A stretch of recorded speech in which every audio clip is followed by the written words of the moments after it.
Bom dia, meus amados irmãos, a graça e a paz do Senhor Jesus, louvado seja sempre o nome do Senhor. Dúvidas, questionamentos, angústias. Isso faz parte da vida por causa da fragilidade que alcançou quando Adão e Eva pecaram. Assim, querendo a mulher ter um conhecimento a mais, terminou adquirindo, na verdade, mais dúvidas do que certezas. Assim nós vamos ver também nos salmistas. No Salmo 77, versículos de 3 a 10, diante de lutas, dificuldades e angústias, o salmista está mostrando sua perplexidade. Você não é a única pessoa que, diante de problemas da vida, diante de necessidades, dificuldades, apresenta sua perplexidade diante de Deus. Ele diz assim: lembro-me de Deus e passo a gemer. Medito e me desfalece o espírito. Não me deixas pregar os olhos. Tão perturbado estou que nem posso falar. Penso nos dias de outrora. Trago à lembrança os anos de passados tempos. De noite indago o meu íntimo e o meu espírito perscruta. Rejeita o Senhor para sempre? Acaso não torna a ser propício? Cessou perpetuamente a sua graça? Caducou a sua promessa para todas as gerações? Esqueceu-se Deus de ser benigno? Ou na sua ira terá ele reprimido a sua misericórdia? Então disse eu: isto é a minha aflição. Mudou-se a destra do Altíssimo. Observe que algo ruim, muito ruim, alcançou o salmista e provavelmente devemos entender a nação de Israel. Deus muitas vezes castigou o povo por causa da insistência em não andar nos caminhos do Senhor. E quando então ele se apresenta diante de Deus, ele vê a situação e a única coisa que ele tem vontade de fazer é chorar diante do Senhor. Porque Deus é o Deus de Israel, então ele está confuso. Mas Deus é o nosso Deus, ele não está vendo o que está acontecendo. Ele não está vendo a aflição. Ele não está vendo a opressão. Ele não está vendo tudo isso que nos acometeu, todo o sofrimento. Mas se ele é o nosso Deus, então por que ele deixa? Observe que questionamentos como este aparecem no dia a dia entre as pessoas. Claro que muitas vezes elas estão com um olhar tão superficial que não percebem que coisas óbvias estão acontecendo.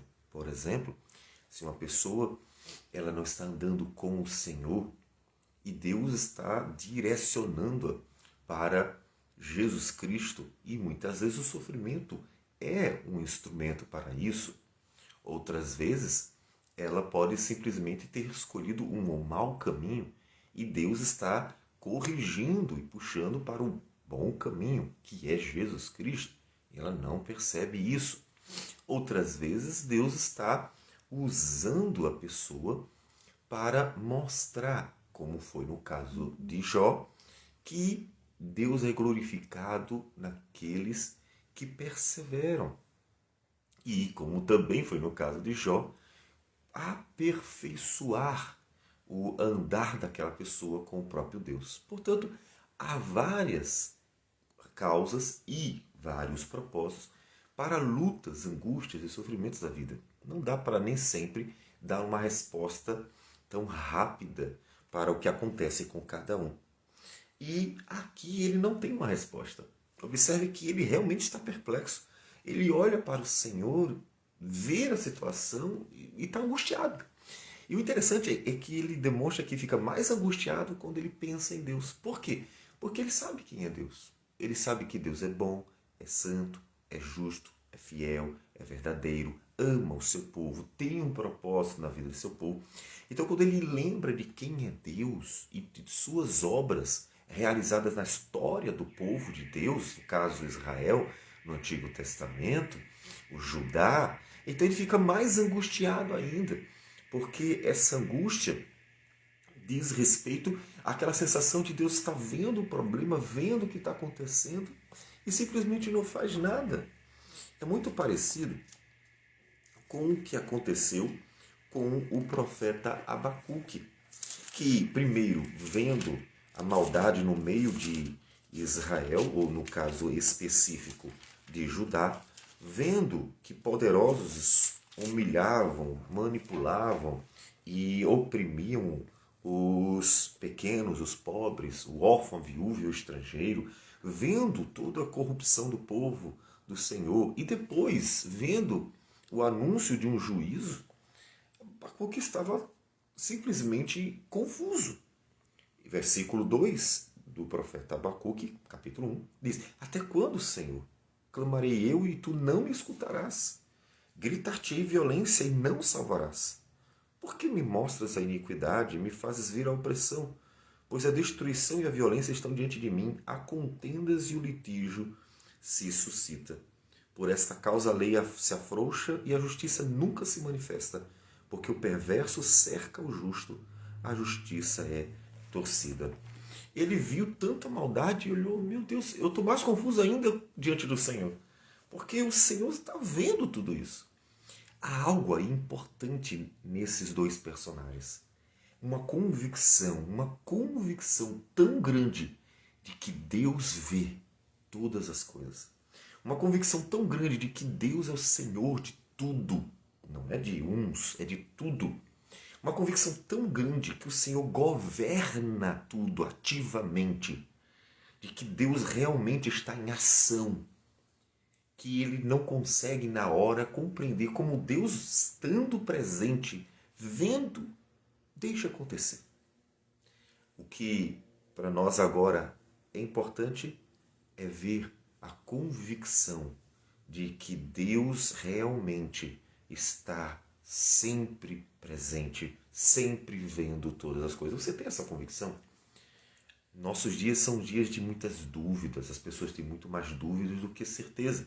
Até porque todas essas ideologias que vêm surgindo ao longo de séculos só trouxeram confusão. A ideologia de gênero é só mais uma que trouxe confusão. A relativização de todas as coisas, inclusive da própria leitura. E assim nós vamos vendo que o homem entrou num mar de confusões. Até a arte, ela não é arte. Essa abstração da arte, onde na verdade ninguém sabe o que danado que o cara quer dizer quando pinta um monte de meleca na tela. Então o homem está vivendo um dia de confusão, de dúvidas, não de certeza. Portanto, dá para ver que muitas pessoas não têm certeza se Deus está vendo, se Deus está agindo, se Deus está governando, se Deus é o Senhor realmente que está governando toda a terra. E eles tinham uma certeza tão grande que ao ver coisas ruins acontecendo, eles ficavam perplexos, angustiados. Todavia, ele conta essa angústia, ele conta. Veja que ele conta diante de Deus: Senhor, eu não consigo fazer nada, Senhor. Olha o que está acontecendo e parece que tudo que faço é em vão. Ele está angustiado. E faz uma série de perguntas. O Senhor rejeitou a gente para sempre. O Senhor não vai nos ajudar nunca.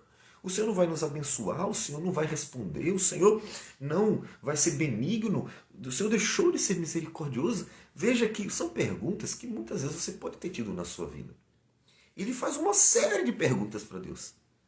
Por quê? Porque ele sabe quem Deus é. Essa é a minha pergunta para você. Você sabe quem Deus é? Ele não está em dúvida sobre quem Deus é. Ele sabe quem Deus é. A dúvida dele é: por que Deus está deixando acontecer assim? Já que Deus não é assim. Deus é bom, sempre bom. Deus ama seu povo, Deus é misericordioso. Então por que está acontecendo isso? E então ele mesmo responde: então disse eu, versículo 10, isto é a minha aflição. E veja outro ponto interessante. A aflição de um homem muda seu modo de ver as coisas. Por causa da aflição, a tendência do homem é ver coisas grandes demais quando não são, são pequenas. É aquilo que se costuma dizer, fazer tempestade num copo d'água. Então, quando você estiver muito aflito, aprenda. Procure deixar que primeiro o coração se acalme e então abra os olhos para ver o que está acontecendo.